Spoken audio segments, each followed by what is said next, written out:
Vermi compost को bio fertiliser भी बोलते हैं और यह जो है एक कह लीजिए कि खाद का प्रकार है जिसको हम केंचुओं के माध्यम से बनाते हैं। केंचुआ जो है हमारा जो अर्थवर्म कहलाता है, जो बरसात के दिनों में ज़मीन में ऑलरेडी जो है उपलब्ध रहता है। इसी का उपयोग करके हमारे जो फसल के जो अवशेष है उसके साथ प्रयोग करते हुए खाद का निर्माण करना वर्मी कंपोस्ट कहलाता है, केंचुए के द्वारा तैयार खाद। और यह जो है एक प्राकृतिक खाद के रूप में जो है माना जाता है और इससे पर्यावरण को कोई नुकसान नहीं होता है। हम लोग को जानकारी होगा कि बहुत पहले जो है 5वीं क्लास में जो है पाठ चलता था कि केंचुआ किसान का मित्र, ऐसा जो है कोर्स चलता था। मतलब ये जो है खेत का प्राकृतिक रूप से जुताई करते रहता है और जो है मिट्टी को उपजाऊ बनाता है, उसमें वायु संचार को बढ़ाता है।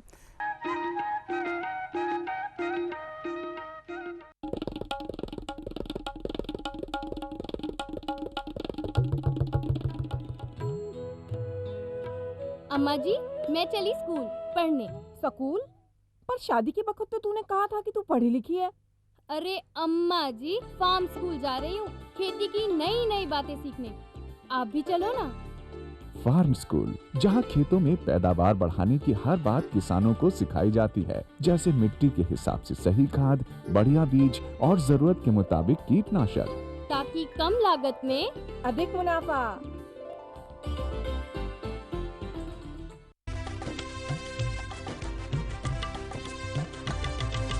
सहकारिता के बल पर विकास के लिए उठे कदम, जन सहकार की ताकत लेकर आगे बढ़ते जाएं हम। जन जन ने इस क्रांति में है विश्वास जगाया, हम सब ने मिलकर विकास का परचम है फहराया। सहकारिता है अपने विकास की पहचान, नए दौर में सहकारिता ही भारत का अभिमान। कृषि मंत्रालय भारत सरकार द्वारा जनहित में जारी।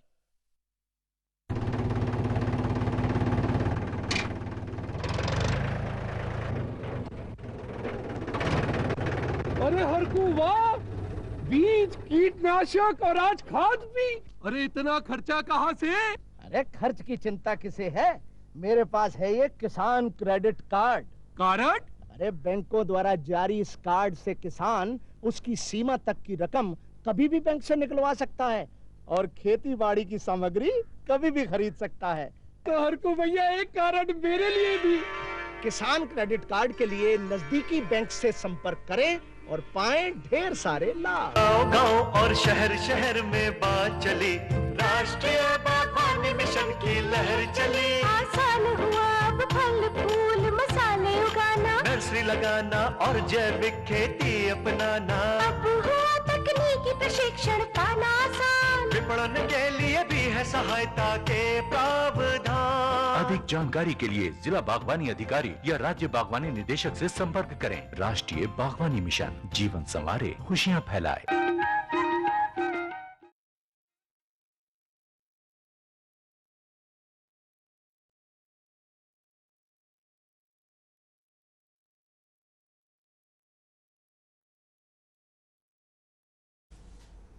कृषि दर्शन के सभी दर्शकों को नमस्कार। साथियों, बेल वाली सब्जियां, जिन्हें हम कद्दू वर्गीय सब्जियां भी कहते हैं, गर्मी की ऋतु और वर्षा ऋतु दोनों ही समय की महत्वपूर्ण फसल है। महत्वपूर्ण इसलिए भी है क्योंकि ये पौष्टिकता से भरपूर होती है और इसमें प्रचुर मात्रा में पानी भी पाया जाता है। खनिज और विटामिन भी इसमें बहुत अधिक मात्रा में पाया जाता है। यदि हमारे किसान भाई मचान बनाकर कद्दू वर्गीय फसलों को लेते हैं तो न केवल फसल अधिक होती है बल्कि उन्हें लाभ भी अधिक होता है। आज हम इसी विषय पर चर्चा करेंगे। इस विषय में हमें जानकारी देने के लिए आज हमारे बीच हैं इंदिरा गांधी कृषि विश्वविद्यालय के 2 वरिष्ठ वैज्ञानिक, डॉक्टर अमित दीक्षित और डॉक्टर नवनीत राणा। डॉक्टर साहब, आप दोनों का स्टूडियो में बहुत बहुत स्वागत है। साथियों, कद्दू वर्गीय फसल यदि आप ले रहे हैं और अगर आपकी कोई समस्या है तो आप हमारे इस टोल फ्री नंबर पर हमें फ़ोन कर सकते हैं। हमारा नंबर है 1800-233-9418। आइए चर्चा की शुरुआत करें। डॉक्टर दीक्षित, हमारे किसान भाइयों को सबसे पहले ये बताइए कि इस ऋतु में, इस समय हमारे किसान भाइयों को कौन कौन सी कद्दू वर्गीय फसलें लगानी चाहिए? हाँ, क्या होता है, जितनी भी बेल वाली सब्जी या कद्दू की सब्जियां हैं, जी हाँ, इसमें कई प्रकार की सब्जियां आती हैं, जैसे लौकी है, जी जी, तरोई है, कुमड़ा है, जी। करेला है और इसके अलावा तरबूज है, खरबूज है। अच्छा। तो ये सब सब्जियां गर्मी में भी लगती हैं और बरसात में भी लगती हैं। अच्छा। तरबूज और खरबूज की मांग गर्मियों में चूंकि ज़्यादा रहती है, इसमें पानी की जो है मात्रा बहुत अधिक होती है, जी जी। तो तरबूज खरबूज ज़्यादातर गर्मियों में लगाते हैं जी। लेकिन बरसात में बाकी और सब्जियां जो बेल वाली हैं इनका उपयोग किया जाता जी। है और आसानी से लगा सकते हैं। जी जी। डॉक्टर राणा, जो किसान भाई बेल वाली सब्जियां लगाना चाह रहे हैं वो इस समय अपने खेत की तैयारी कैसे करें? गर्मी के मौसम के बाद जो किसान भाई अगर वर्षा ऋतु में कद्दू वर्गीय सब्जियों की फसलें लगाना चाहते हैं तो सबसे पहले तो वो अपने गर्मी के मौसम में मिट्टी पलटने वाले जो हल होते हैं उससे बढ़िया गहरी जुताई कर ले। जी। गहरी जुताई करने के बाद उसमें बढ़िया गोबर की खाद को डाल दें। जितना गोबर की खाद अगर वो डालते हैं तो उतना ही जीवांश पदार्थ उसमें मिलेगा और ज़मीन ज़्यादा उपजाऊ होगी। जी। साथ ही उसके बाद नारी हल से या कल्टीवेटर से बढ़िया उसको चला दें। चलाने के बाद पाटा लगा दें। पाटा लगाने के बाद में फिर उसका मांदा, अगर पानी जहाँ रुकता है या तो फिर मांदा बना ले या फिर अगर स्लोपी लैंड है, अगर अच्छे से जल का अच्छा उचित निकास होता है तो वहाँ पे भी वो कद्दू वर्गीय फसलों को पट्टियों में अपना बीज की बुआई के लिए तैयारी कर सकते हैं। जी जी। डॉक्टर दीक्षित, खेत की तैयारी के बाद में इन फसलों को किस तरह से लगाया जाए, लगाने की सही विधि क्या है? क्या होता है कि या तो अपन गड्ढे बनाएं, जैसे राणा जी ने बताया कि खेत की तैयारी अपन ने कर लिया जी। इस बीच अगर अपन मान लो खेत की तैयारी के पहले पॉलीथीन बैग जो होते हैं, अच्छा, उसमें अगर एक एक बीज अपन डाल के जी रख दें तो ज़्यादा अच्छा होगा। उससे क्या होता है कि पौधों के मरने की संभावना कम होती है। एक एक बीज को अपन पॉलीथीन में तैयार कर लें और 20 दिन में करीब पौधा तैयार हो जाता है। अच्छा। इस बीच अपन खेत की तैयारी कर लें और जब पाटा चलाने के बाद जी लास्ट अवस्था अपनी आ गई, अब अपन क्या करें कि 1-1 मीटर की दूरी में जी अपन गड्ढे बना लें। अच्छा। और गड्ढे बना के सीधा पॉलीथीन बैग को उस गड्ढे में डाल दें। अच्छा। उससे क्या होगा, अपना समय भी बचेगा और पौधे कम से कम मरेंगे। जी जी। ऐसा पाया गया है कि अगर पॉलीथीन बैग में अपन लगाते हैं तो 90% तक पौधे मिलते हैं। अच्छा। और अगर अपन डायरेक्ट गड्ढे में बीज लगाते हैं तो 75% तक अपने को पौधे मिलते हैं। जी जी जी। तो पॉलीथीन बैग में ही लगाना मैं मानूंगा कि सबसे अच्छा होता है। जी जी। डॉक्टर राणा, उर्वरक प्रबंधन कैसा होना चाहिए, कब कब और कितना कितना उर्वरक किसान भाइयों को डालना चाहिए खेत में? इसमें क्या होता है कि जब अपन खेत की तैयारी करते हैं जी और गड्ढे बनाते हैं, क्योंकि जितनी भी बेल वाली सब्जियां हैं ये अपन कहते हैं गड्ढे में ही लगाते हैं, तो अपने को गड्ढे जब बनाते हैं जी गड्ढे में ये पाया गया कि 1-1 हाथ के गड्ढे। अच्छा। सबसे अच्छा है कि 1-1 फुट की बात ना करके 1-1 हाथ के गड्ढे, उतनी गहरा उतनी चौड़ा अच्छा गड्ढे अपन बना लें जी। और उस गड्ढे में एक भाग जो है मिट्टी जी, एक भाग गोबर की खाद अच्छा और एक भाग रेत जी जी गड्ढे में डाल लें। जी जी। इससे क्या होगा कि जमीन जितनी ज्यादा भुरभुरी होगी उतनी अधिक बढ़ावार होगी जी जी, उतनी अधिक बेलें फैलेंगी। अच्छा। ज्यादा से ज्यादा अपने को ब्रांचें जी जो है शाखाएं मिलेंगी। तो इसमें गोबर की खाद सूखी हुई डालना है जी। और गड्ढे में तैयार करने के बाद फिर पॉलीथीन बैग अपन डालें। अच्छा। या बीज को डालें जी जी। और जब अपन गोबर की खाद, मिट्टी और रेत डालते हैं साथ में क्लोरोपाइरीफास का पाउडर जी जी भी थोड़ा थोड़ा डालना है। उससे पहले एक साथी का फोन सुन लें। Hello hello hello. हाँ जी मैम, नमस्कार। नमस्कार, आप कौन बोल रहे हैं? जी मैं गोविंद मानेश्वर, ग्राम कन्या दमोह, जिला बालाघाट से बोल रहा हूँ। जी जी, पूछिए आप क्या पूछना चाहते हैं?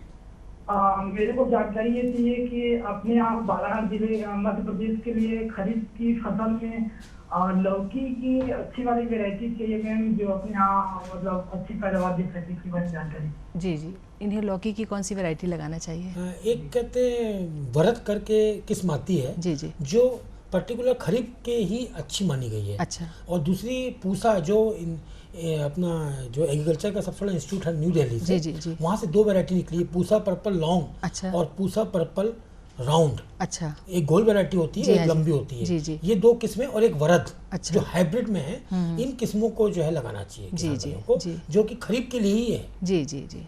डॉक्टर दीक्षित, इस प्रश्न से पहले हम चर्चा कर रहे थे सब्जियों को लगाने की विधि। हाँ, इसमें खाद की बात कर रहे थे जी। हाँ। तो खाद में क्या होता है कि डालने के बाद क्लोरोपाइरीफास का पाउडर 1-1 ग्राम 1-1 गड्ढे में डालना पड़ेगा। जी हाँ जी हाँ। क्या होता है कि जब अपन पॉलीथीन बैग में अपन लगाते हैं पौधा, उसके बाद कई बार क्या होता है कि खेत में दीमक की प्रॉब्लम रहती है, या गोबर की खाद अगर अच्छी सड़ी हुई नहीं है, सूखी नहीं है, तो कई बार क्या होता है कि चींटी का या चीटे का या अपना दीमक का के कारण पौधे मर सकते हैं। तो 1-1 ग्राम क्लोरोपाइरीफास का पाउडर भी अपन गड्ढे में डालेंगे। जी जी जी। इसके बाद ही कहते हैं पौधा अपने को लगाना है, और 1-1 मीटर की दूरी में लगाने से ये फायदा होगा कि ज्यादा से ज्यादा बेल जो है फैलेगी। अच्छा। पास लगाने से क्या होगा कि बेल, एक वैरायटी की बेल या एक पौधे की बेल दूसरी बेल पौधे में टकराएगी तो बेल बढ़ नहीं पाएगी। अच्छा। उससे कहते हैं बीमारी आने का और कीट आने का बहुत ज़्यादा संभावना बढ़ जाती है। जी जी जी। डॉक्टर राणा, जैसा कि डॉक्टर दीक्षित ने बताया कि पौधों की दूरी अच्छी होनी चाहिए, इसके साथ ही अगर मचान बनाया जाए तो शायद पौधे ज़्यादा अच्छे से विकसित हो सकते हैं। तो ये किसान भाइयों को किस तरह से मचान बनाकर बेलों को फैलाना चाहिए? मचान बनाने के पहले एक प्रमुख जानकारी ये है जी कि जैसे अपन बीज लगा रहे हैं जी, तो बीज लगाने के पहले जैसे आप कद्दू लगा रहे हैं, लौकी लगा रहे हैं, खीरा लगा रहे हैं या ककड़ी लगा रहे हैं, जो भी आप कद्दू वर्गीय सब्जियों का चुनाव कर रहे हैं खरीफ ऋतु में लगाने के पहले, तो उसके लिए आपने किस्मों का चुनाव होना बहुत जरूरी है। जी जी। क्योंकि रोग प्रतिरोधी और कीट प्रतिरोधी किस्में का हमको उपयुक्त चुनाव करना पड़ेगा। अच्छा। क्योंकि बिना प्रतिरोधी जातियों के जब तक नहीं लगाएंगे तो कीट बीमार और जो रोग हैं उसके प्रबंधन में हमको कठिनाई जाती है। जी जी। तो जो भी आप फसल लगा रहे हैं वर्षा ऋतु में तो कीट और रोग प्रतिरोधी जातियों का चुनाव करें। अच्छा। दूसरी बात यह है कि जितना स्वस्थ बीज होगा उतना अच्छा उत्पादन आपको प्राप्त होगा और उतना अच्छा उसका जर्मिनेशन होगा। जी। तो अगर आपको जानकारी नहीं मिलती है तो हमारे इंदिरा गांधी कृषि विश्वविद्यालय के सब्जी विज्ञान विभाग के वैज्ञानिक से आप जानकारी प्राप्त कर सकते हैं। जी। दूसरा, आपके जिले में कृषि विज्ञान केंद्र हैं और आपके हमारे छत्तीसगढ़ कृषि विभाग में के थ्रू भी आप के द्वारा आप वहाँ पे कृषि विस्तार अधिकारी आपको उपलब्ध है, तो आप उनके द्वारा। सर, एक साथी का फोन है। Hello hello hello. हाँ मैडम। नमस्कार। नमस्कार जी। आप अपना परिचय दीजिए और अपना प्रश्न पूछिए। मैं दिलीप कुमार हूँ सर जी, पाटन से। जी जी। जापान में वो लगाना चाहते हैं, वैरायटी कौन सा है? जी सर, आप कौन सी फसल लेना चाहते हैं, किस सब्जी की वैरायटी जानना चाहते हैं? ये हेलो। हाँ, कद्दू की बताइए सर। कद्दू की कहते हैं जो कुमड़ा जो जिसको बोलते हैं, जी। इसके लिए वीएनआर की कुछ सीरीज आई है। अच्छा। 9 नंबर 8 नंबर। जी जी। ये अपन ले सकते हैं, हाइब्रिड है। अच्छा। और इसका जो कहते हैं रिजल्ट है बहुत अच्छा है। इसके अलावा कहते हैं अपने को थोड़ा सा बेंगलोर में हमारा एक इंस्टीट्यूट है। अच्छा। इंडिया का इंडियन इंस्टीट्यूट ऑफ हॉर्टिकल्चर जो बोलते हैं, जी जी। वहाँ से अर्का की 2 वैरायटी निकली है, अर्का नवीन और अर्का शुभ्रा। अच्छा। ये किस्म भी कद्दू के लिए बहुत अच्छी है। जी जी। इसको भी अपन मंगा सकते हैं वहाँ से। जी। क्योंकि ज़्यादातर ये ओपी वैरायटी हैं। ओपी वैरायटी के सब्जियों के केस में ये होता है कि ज़्यादातर दुकान वाले रखते नहीं है। अच्छा। हाइब्रिड का क्योंकि ज़्यादा कहते हैं ईल्ड मिलता है, उपज मिलती है, इसलिए हाइब्रिड दुकानों में मिल जाती है। जी जी। ओपी वैरायटी को मंगाने के लिए जैसे जो इंस्टीट्यूट से निकली होती है, फिर वहाँ डायरेक्ट फ़ोन करके मंगाना पड़ता है। या इंदिरा गांधी कृषि विश्वविद्यालय से आप कांटेक्ट करेंगे तो हम उनकी हेल्प कर देंगे, उनको फ़ोन नंबर वगैरह बता देंगे, तो वो मंगा सकते हैं। जी जी। नहीं तो अगर हाइब्रिड का लगाना चाहते हैं तो वीएनआर की 2-3 सीरीज जो निकली है कद्दू वर्गीय में, जी, खासकर कद्दू के लिए, जी हाँ, वो ले सकते हैं। जी जी। डॉक्टर दीक्षित, वर्षा ऋतु में सबसे ज़्यादा मुश्किल होता है जल प्रबंधन, क्योंकि अगर पानी खेतों में भर जाता है तो बेल सड़ने की गुंजाइश रहती है। तो जल प्रबंधन कैसा करना चाहिए किसान भाइयों को कि पौधे अच्छे से विकसित हों और पानी से खराब ना हों? हाँ, बिल्कुल सही बात है। और उसके अलावा इसके पहले आपने पूछा था मचान के बारे में भी। जी हाँ। तो ये जल प्रबंधन के अंतर्गत ही आ जाएगा। अच्छा। अपन जब बरसात में ले रहे हैं तो अपन ने गड्ढे बना दिए। जी हाँ। और साथ में क्या करेंगे कि जितनी भी धान की कटिंग हो गई है तो जो पुआल वगैरह है जी, या अपन मल्चिंग का शीट का प्रयोग कर सकते जी हैं। हाँ, जी हाँ। इसको जमीन में बिछा लेंगे। जी जी। इससे क्या होगा कि डायरेक्ट जमीन में जो है फल नहीं लगेगा, तो सड़ने की परेशानी कम होगी। अच्छा। अच्छा, छोटे क्षेत्र में अगर आप ले रहे हैं तो ठीक है कि बांस की कहते हैं सहायता से आप मचान बनाए, उसके ऊपर बेल को चढ़ा दिए। जी, जी। लेकिन जब एकड़ों और हेक्टेयर की बात चल रही है और कॉमर्शियल रूप में अपन बड़े लेवल में इसकी खेती ले रहे हैं, तब ये संभव नहीं है। अच्छा। क्योंकि अगर अपन लकड़ी का मचान बनाएंगे तो बहुत खर्चा आ जाएगा। अच्छा अच्छा। और जितना अपन उपज नहीं लेंगे उससे ज़्यादा अपन खर्चा हो जाएगा। तो ऐसे कंडीशन में फिर धान का पुआल अच्छा या सीट, मल्चिंग सीट जो होती है उसको नीचे बिछा लेंगे। जी जी। तो उससे क्या होगा, डायरेक्ट जमीन के संपर्क में नहीं आएगा। रही बात जल प्रबंधन की, जी, तो जल प्रबंधन वर्षा ऋतु में जरूरी है, क्योंकि अगर पानी रुक रुक के आ रहा है। सर पहले एक साथी का फोन सुन ले। Hello hello. हाँ नमस्ते। नमस्कार, आप कौन बोल रहे हैं? जी योगेश डांगरे बेमेतरा सिरवा माना बेमेतरा से। जी योगेश जी, पूछिए क्या पूछना है आपको?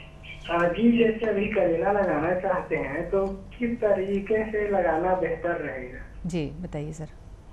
क्या पूछेंगे? करेला लगाना चाहते हैं तो किस तरह से लगाएं? हाँ, करेला का मैंने बताया था कि चाहे करेला हो चाहे कद्दू हो, इसको लगाने के लिए सबसे पहले बीज आप अच्छा चयन कर लीजिए। चयन करने के बाद उसको पॉलीथीन बैग में लगाएंगे, क्योंकि अगर डायरेक्ट गड्ढे में लगाएंगे तो मरने का डर है, क्योंकि अब बरसात शुरू होने वाली है तो गल भी जाते हैं। जी जी। तो पॉलीथीन बैग में तैयार कर लेंगे और 1-1 मीटर की दूरी में जी जी आप जो है खेतों में लगा सकते हैं। जी जी जी। सर हम बात कर रहे थे जल प्रबंधन की। बिल्कुल। तो क्या होता है कि जब वर्षा ऋतु में रुक रुक के पानी गिरता है तो अपने को जल प्रबंधन का ध्यान रखना पड़ता है। जी हाँ। तो क्या होता है कि जब जमीन में हल्की सी क्रेक आना शुरू हो जाए, दरार अपने को जगह जगह दिखे, तब अपन पानी का बिल्कुल कहते हैं अपने को इंतजाम करना पड़ेगा और पानी डालना पड़ेगा।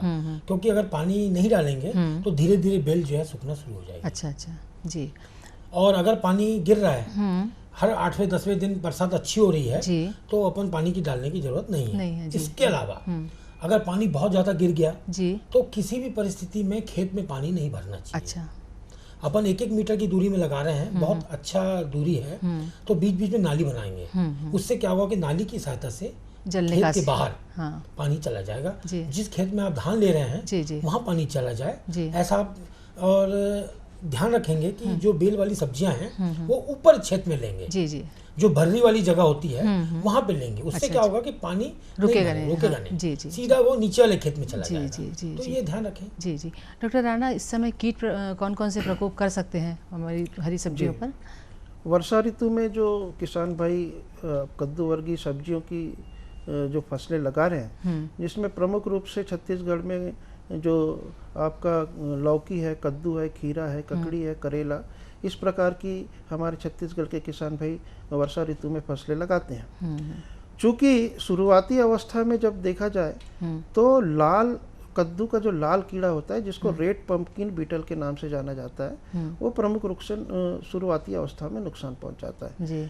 जिस प्रकार से अपन बुआई करते हैं, बुआई के 7 से 8 दिन बाद जर्मिनेशन या अंकुरण होता है। अंकुरण के बाद देखा जाए तो 10 से 15 दिन में जब 4 से 6 पत्तियां आ जाती हैं और वो बड़ी कोमल होती हैं और उसमें हरित लवक बनना तैयार हो जाता है। जी। उसी समय क्या होता है कि जो कद्दू का लाल भृंग है या लाल कीड़ा होता है, उसकी 2 अवस्थाएं होती है। एक तो गर्भ अवस्था, जिसको हम लार्वा अवस्था बोलते हैं, और जिसको इल्ली अवस्था के नाम से भी जाना जाता है जी। और दूसरी वयस्क। ये दोनों जो अवस्थाएं होती है प्रमुख रूप से ये कोमल पत्तियों के ऊपर बैठकर उसको छेद छेद करके पूरा खराब कर देती है। तो क्या होता है कि जब बहुत अधिक इसका आक्रमण होता है इन कीटों का, तो क्या होता है कि पूरा हरित लवक को ये खा जाती हैं और सिर्फ उसमें वेंस भर दिखाई देती है। जी जी। और पूरा जो डॉक्टर राणा, हम चर्चा जारी रखेंगे, यहाँ हम इस छोटे से ब्रेक के लिए रुकेंगे। साथियों, ब्रेक के बाद हम जल्द लौटेंगे, कहीं जाइएगा नहीं। हाय, आपकी फसल तो बहुत अच्छी लग रही है। ये सब इस बीकेटी टायर का कमाल है। मेरे देश की धरती संग बीकेटी, उगले हीरे मोती, मेरे देश की धरती। बीकेटी टायर तो देश के कोने कोने में है। देश में ही नहीं, पूरी दुनिया में इसने धूम मचा रखी है। बीकेटी टायर, देश की धरती से जुड़ा। मेरे देश की धरती। ब्रेक के बाद आप सभी दर्शकों का स्वागत है। हमारे एक साथी का फोन है, पहले फोन सुन लेते हैं। हेलो। हेलो, हाँ दीदी, राम राम। राम राम। आप कौन बोल रहे हैं? हाँ, मैं साहसपुर लोहारा दनिया खुर्द से बोला था, गुनीराम राजपूत। जी, पूछिए आप क्या पूछना चाहते हैं? हेलो। हाँ जी, पूछिए आप क्या पूछना चाहते हैं? हाँ, गंवार सब्जी का खेती करना चाह रहा है दीदी, तो उसके लिए क्या क्या सावधानियां रखना चाहिए और कौन से वैरायटी के लगाना चाहिए? जी जी सर बताइए। ये ग्वारफली क्या है कि वैसे तो बेल वाली सब्जियों में नहीं आती, हाँ। लेकिन किसान भाई गुनीराम जी ग्वारफली लगाना चाहते हैं तो ये 60-60 सेंटीमीटर की दूरी में बीज लगेगा। जी जी। और चूंकि अब बरसात होने वाली है तो ये मेड़ बनाएंगे। जी जी। और मेड़ के ऊपर ये बीज डालेंगे। अच्छा अच्छा। और जहाँ तक ये वैरायटी की बात है, ग्वारफली में एक ही किस्म है 12 करके। अच्छा। यही किस्म सबसे अच्छी होती है। जी जी। इसका जो फली निकलती है बहुत अच्छी सॉफ्ट रहती है और ग्रीनपन उसमें ज्यादा होता है। अच्छा अच्छा। क्योंकि इसमें ज्यादा रिसर्च तो हुई नहीं है, इसलिए ज्यादा किस्में इसमें निकली नहीं है। अच्छा अच्छा। बस ध्यान रखेंगे कि बरसात में भी चूंकि ले रहे हैं तो ये मेड़ों के ऊपर लगाएंगे। अच्छा अच्छा। क्योंकि ग्वारफली थोड़ा सा सेंसिटिव क्रॉप है। जी जी। और ये गर्मी में ज्यादा अच्छी होती है। अच्छा। बरसात में जो है गलने की परेशानी ज़्यादा होती है। जी जी जी जी।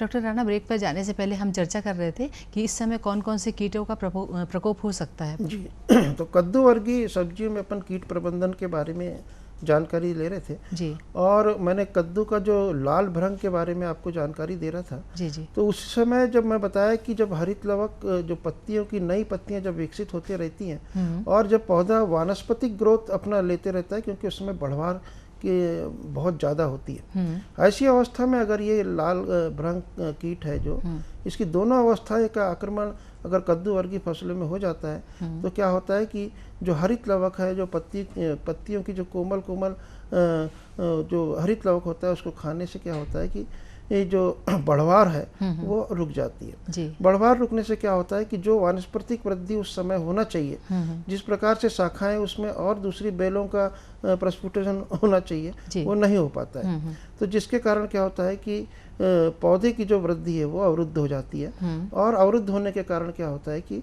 उत्पादन हमको उस प्रकार से नहीं मिल पाता है। जी जी। क्योंकि अगर पौधे अगर कीट से ग्रसित हो जाते हैं तो फिर जो फ्लावरिंग होना है, जो फूल आना है या जो फल आना है वो अच्छे से नहीं आ पाते हैं और उत्पादन में कमी आती है। जी जी।